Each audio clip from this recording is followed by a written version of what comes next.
Hello students, आज हम exercise 8.1 से क्वेश्चन नंबर 10 और 11 सोल्व कर रहे हैं। क्वेश्चन नंबर 10 है, त्रिभुज पी क्यू आर में क्यू पर समकोण है। P R plus Q R बराबर है 25 सेंटीमीटर और पी क्यू बराबर 5 सेंटीमीटर है। तो साइन पी, कोस पी और टेन पी के मान हमें निकालने हैं। तो यहाँ पे देखिए एक त्रिभुज दी गई है पी क्यू आर। ठीक है, ये एक समकोण त्रिभुज है। दिया गया है कि क्यू पर समकोण है, यानी क्यू पर जो है 90 डिग्री का कोण बन रहा है। ठीक है, और पी क्यू जो है हमें 5 सेंटीमीटर दी गई है और P R plus Q R यानी यहाँ से लेके यहाँ तक ये सारा जो है 25 सेंटीमीटर है। तो जो दिया गया है, पहले तो मैंने वो लिख लिया, दिया गया है कि पी क्यू 5 सेंटीमीटर है और P R plus Q R बराबर 25 सेंटीमीटर है। ठीक है, अब देखिए मैंने माना कि ये जो साइड है आर क्यू, ये कितनी है, x सेंटीमीटर है। ठीक है, तो जब ये x सेंटीमीटर है तो ये साइड पी आर कितनी होगी। देखिए यहाँ से लेके यहाँ तक ये पूरा 25 सेंटीमीटर है। तो इस 25 में से अगर मैं माइनस कर दूं x तो पी आर आ जाएगी। तो यानी पी आर कितनी हो गई, 25 माइनस x। ठीक है, एक बार दोबारा से समझिए। देखिए यहाँ से लेके यहाँ तक ये सारा 25 सेंटीमीटर दिया गया है। अब मुझे ये साइड मैंने मानी है x है, तो इस सारे 25 में से मैं अगर x माइनस कर दूं तो ये वाली साइड आ जाएगी, यानी 25 माइनस x। ठीक है, तो इसीलिए पी आर बराबर है 25 माइनस x सेंटीमीटर। अब देखिए, क्योंकि ये एक समकोण त्रिभुज है तो समकोण त्रिभुज पी क्यू आर में क्या होता है, कर्ण का वर्ग बराबर होता है आधार का वर्ग जमा लंब का वर्ग। ठीक है, अब कर्ण क्या है, यहाँ पर देखिए क्यू पे 90 डिग्री का कोण है तो इसके सामने वाली जो साइड है ये पी आर, ये क्या है, कर्ण। तो कर्ण का वर्ग यानी कि पी आर का वर्ग। ठीक है, फिर बराबर आधार क्या है, यहाँ पर आर क्यू आधार है और लंब है पी क्यू। तो आधार का वर्ग यानी आर क्यू का वर्ग प्लस लंब का वर्ग यानी कि पी क्यू का वर्ग। ठीक है, अब देखिए पी आर कितना है, 25 माइनस एक्स। तो पी आर का वर्ग यानी कि 25 माइनस एक्स का वर्ग बराबर आर क्यू स्क्वेयर यानी आर क्यू का वर्ग। आर क्यू कितना है, एक्स, तो एक्स का वर्ग फिर प्लस पी क्यू का वर्ग। पी क्यू कितना है, 5, तो 5 का वर्ग। अब देखिए 25 माइनस एक्स का होल स्क्वायर क्या आएगा। देखिए हमें पता है a माइनस बी का होल स्क्वायर बराबर होता है a square plus b square minus 2ab। ठीक है, अब यहाँ a की जगह 25 है और b की जगह क्या है, x। ठीक है, तो सबसे पहले a का स्क्वायर यानी 25 का स्क्वायर। ठीक है, तो 25 का स्क्वायर फिर प्लस b का स्क्वायर, b क्या है यहाँ, x, तो x का स्क्वायर फिर माइनस 2 इंटू ए क्या है, 25 इंटू बी क्या है, x। ठीक है, बराबर x का स्क्वायर क्या आएगा, x स्क्वायर प्लस 5 का स्क्वायर, 5 पंजे 25 आ गया। ठीक है, अब देखिए 25 का स्क्वायर करेंगे तो कितना आएगा, 25 गुणा 25 625 प्लस x का स्क्वायर क्या आएगा, x स्क्वायर माइनस ये सारे गुणा में है तो 25 दूनी 50, 50 गुणा x कितना आ जाएगा, 50x बराबर x स्क्वायर प्लस 25। ये हमने ऐसे लिखा। अब देखिए जितने भी x वाले हैं उनको इस तरफ लिख लेंगे और बिना x वालों को दूसरी तरफ कर लेंगे। ठीक है, तो सबसे पहले देखिए एक्स स्क्वायर माइनस 50x ये यही है। अब देखिए इस एक्स स्क्वायर को भी मैं यहाँ इसी तरफ ले आऊंगी, प्लस का एक्स स्क्वायर है, जब इधर आएगा तो माइनस एक्स स्क्वायर हो जाएगा। ठीक है, अब यहाँ से देखिए ये बिना एक्स वाला है 625, इसे बराबर के इस तरफ ले आऊंगी तो 25 यही रहा और ये माइनस 625 आ गया। प्लस का एक्स स्क्वायर माइनस का एक्स स्क्वायर ये कट जाएंगे तो क्या बचा यहाँ, माइनस 50x बराबर 625 में से 25 माइनस करेंगे कितना आएगा, 600। 625 बड़ा है, इसके साथ माइनस का साइन है तो 600 के साथ भी माइनस का साइन आ जाएगा। इधर भी माइनस है इधर भी माइनस, तो माइनस से माइनस कट गया तो क्या बचा, 50x बराबर 600। ठीक है, अब देखिए x को मैं यही रहने दूंगी, 50 जो है x के साथ गुणा में है, जब बराबर के दूसरी तरफ जाएगा तो 600 के बटे में आ जाएगा 50। 0 से 0 कट गया, 60 और 5 ये दोनों 5 से कट जाएंगे, 5 एकम 5, 5 एकम 5, 5 दूनी 10, तो x क्या आ गया है, 12। और देखिए x मैंने क्या माना था, आर क्यू, तो यानी आर क्यू जो है 12 सेंटीमीटर है। इसी तरह पी आर भी निकल जाएगी, यहाँ x की जगह।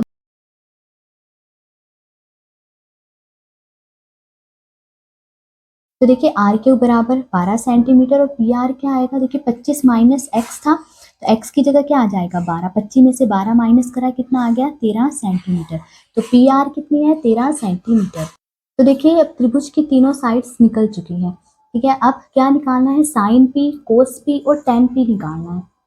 सबसे पहले हम साइन पी निकालेंगे, ठीक है। साइन क्या होता है पी अपॉन एच, यानी परपेंडिकुलर बटे में हाइपोटेन्यूज। परपेंडिकुलर यानी कि लंब, बटे में हाइपोटेन्यूज यानी कि कर्ण, ठीक है।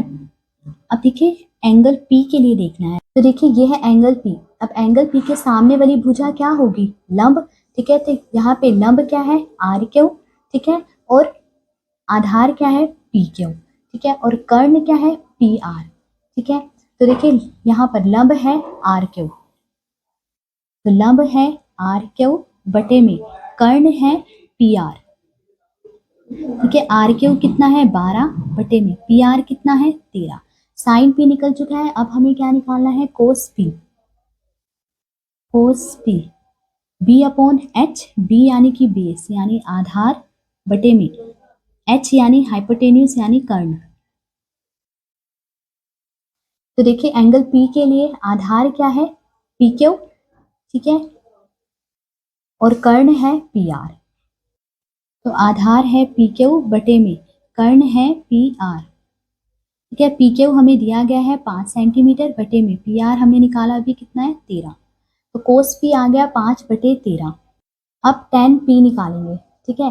टेन का मतलब क्या होता है, मतलब टेन बराबर होता है पी अपॉन बी के, यानी परपेंडिकुलर बटे में बेस। परपेंडिकुलर यानी कि लंब बटे में बेस यानी कि आधार। तो देखिए लंब क्या है यहाँ एंगल पी के लिए, लंब है आर क्यू, ठीक है, और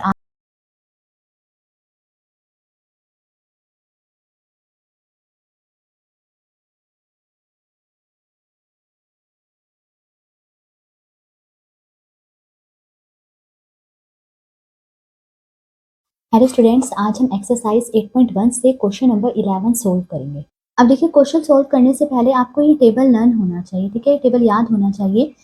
इस टेबल में जो है 0 डिग्री, 30 डिग्री, 45 डिग्री, 60 डिग्री और 90 डिग्री के जो है सभी त्रिकोणमितीय अनुपात दिए गए हैं कि साइन 0 डिग्री 0 होता है, साइन 30 डिग्री 1/2 होता है, साइन 45 डिग्री 1/√2 होता है, इसी तरह कोस 0 डिग्री 1 होता है, कोस 30 डिग्री √3/2 होता है, टेन 0 डिग्री 0 होता है, टेन 30 डिग्री 1/√3।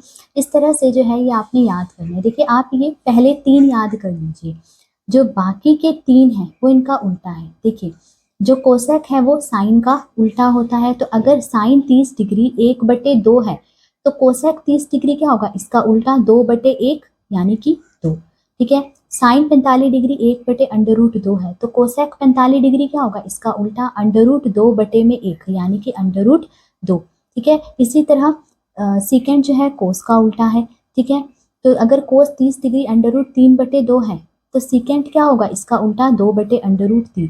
जो कोट है वो टेन का उल्टा है, ठीक है। तो इस तरह से आपने ये टेबल याद कर लेना है। अब क्वेश्चन देखिए, क्वेश्चन है कि बताइए कि निम्नलिखित कथन सत्य है या असत्य, कारण सहित अपने उत्तर की पुष्टि कीजिए। यहाँ पर हमें कुछ कथन दिए गए हैं, हमें बताना है ये सत्य है या असत्य और उनका कारण भी देना है।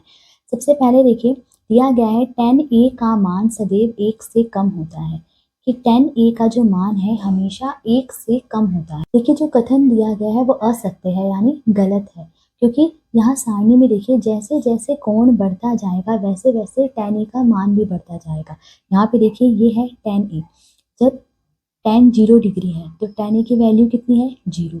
फिर देखिए tan 30 डिग्री है तो tan a की वैल्यू कितनी है 1/√3। फिर कोण बढ़ गया 30 डिग्री से 45 डिग्री हो गया तो tan a का मान भी बढ़ गया 1/√3 से कितना हो गया 1। फिर उसके बाद देखिए 45 डिग्री से जो है कोण बढ़ गया कितना हो गया 60 डिग्री, तो tan a का मान भी बढ़ गया कितना हो गया √3।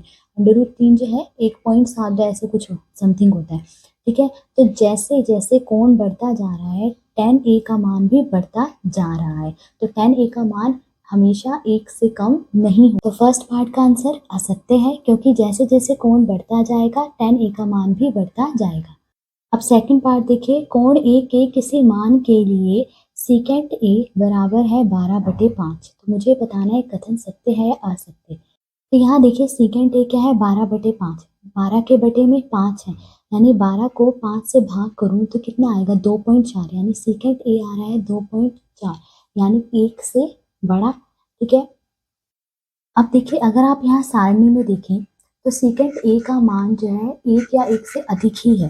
यहाँ पे देखिए सेकेंड 0 डिग्री कितना है 1, फिर सेकेंड 30 डिग्री कितना है 2/√3, सेकेंड 45 डिग्री कितना है √2, सेकेंड 60 डिग्री कितना है 2। तो देखिए सेकेंड का मान जो है हमेशा 1 से अधिक ही आ रहा है, तो यानी कथन सत्य है। तो सेकेंड जो है 12/5 हो सकता है क्योंकि ये 1 से बड़ा है। तो सेकंड पार्ट का आंसर हो गया कि कथन सत्य है क्योंकि सेकेंड ए का मान हमेशा 1 से अधिक होता है। अब थर्ड पार्ट देखिए, कोस ए कोण ए के कोसिकेंट के लिए प्रयुक्त एक संक्षिप्त रूप है। देखिए इसमें कथन में कहा गया है कि कोसिकेंट ए की शॉर्ट फॉर्म जो है कोस ए है। तो देखिए ये कथन जो है गलत है, असत्य है। क्यों? क्योंकि देखिए कोसिकेंट की शॉर्ट फॉर्म क्या होती है, कोसेक होती है। ठीक है, कोस ए तो कोसाइन की शॉर्ट फॉर्म है, कोसाइन की शॉर्ट फॉर्म होती है कोस ए। ठीक है, तो कथन असत्य है क्योंकि कोस ए कोसाइन ए का संक्षिप्त रूप है यानी शॉर्ट फॉर्म है। और फोर्थ पार्ट देखिए दिया गया है कि कोट और ए का गुणनफल होता है। तो देखिए कहा गया है कि कोट और ए को गुणा करने पर कोट ए आता है, ये कथन में कहा गया है। तो देखिए ये कथन जो है गलत है। देखिए कथन में वो कह रहा है कि कोट और ए को गुणा करने पर जो है कोट ए आता है। ठीक है, तो देखिए ये कथन जो है गलत है। क्यों? क्योंकि बिना ए के जो है इस कोट का कोई अर्थ नहीं रहता। ये जो सिर्फ यहाँ पर ये कोट है, ठीक है, इस कोट का कोई अर्थ नहीं है। क्योंकि देखिए जब हम इस तरह से लिखते हैं कोट ए, तो यहाँ पर ए जो है किसी एंगल को दिखाता है। ठीक है, अब अगर मैं ए से जो है इस कोट को अलग कर रही हूँ तो इस कोट का तो कोई अर्थ ही नहीं रह रहा है। ठीक है, ये कोट तो कुछ भी नहीं है तब, तो इसका मतलब कथन असत्य है। तो कथन असत्य है क्योंकि कोट को ए से अलग कर देने पर उसका कोई अर्थ नहीं रह जाता है। अब फिफ्थ पार्ट देखिए, किसी भी कोण थीटा के लिए साइन थीटा बराबर 4/3 है।